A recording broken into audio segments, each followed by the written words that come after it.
Kami ta manager de seleção de UGS Minor, que está preparando para Puerto Rico na juni, nós supposed para juni, eigenlijk 25, nós temos que para Puerto Rico, bem back dia 3 para participar da série de Caribe que tinha na.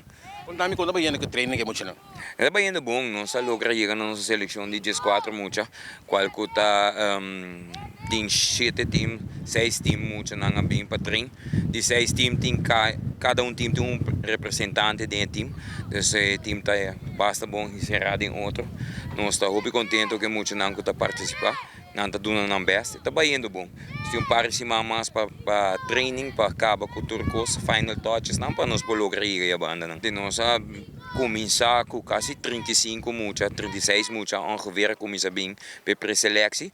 Então para pouco a pouco nós corta até hora nós chega nem mi hoje 4. E preparação bem não, bom. Mirando com a maioria de mucha não tá de nível, dus hoop die nanta de academia nan apart, nós tá trabalhando com a academia nan também nós tá punta nan kiko nan por ajuda nós extra, dus training nan não somente nós com nan, pero também tá vai que a academia nan di nan kuta duna di nan parte para ajuda nan para ir mais leu.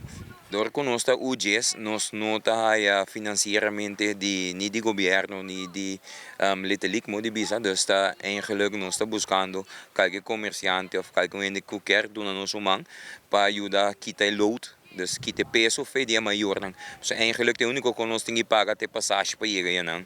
Kuta corre rond por mucha, mais ou menos ongeveer $850.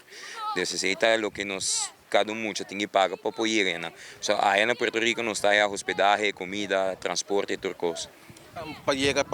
Kung payagan cerca bus lang para doon ng euro.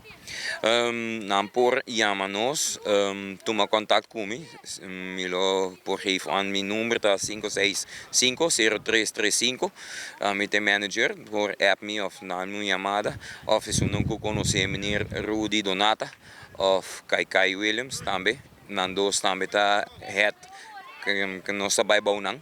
Dus nanta bezig te ajudando nos mas hobby con por para nos lograr llegar na fundo que nos me stepe mucho na llegar ya para representar Aruba.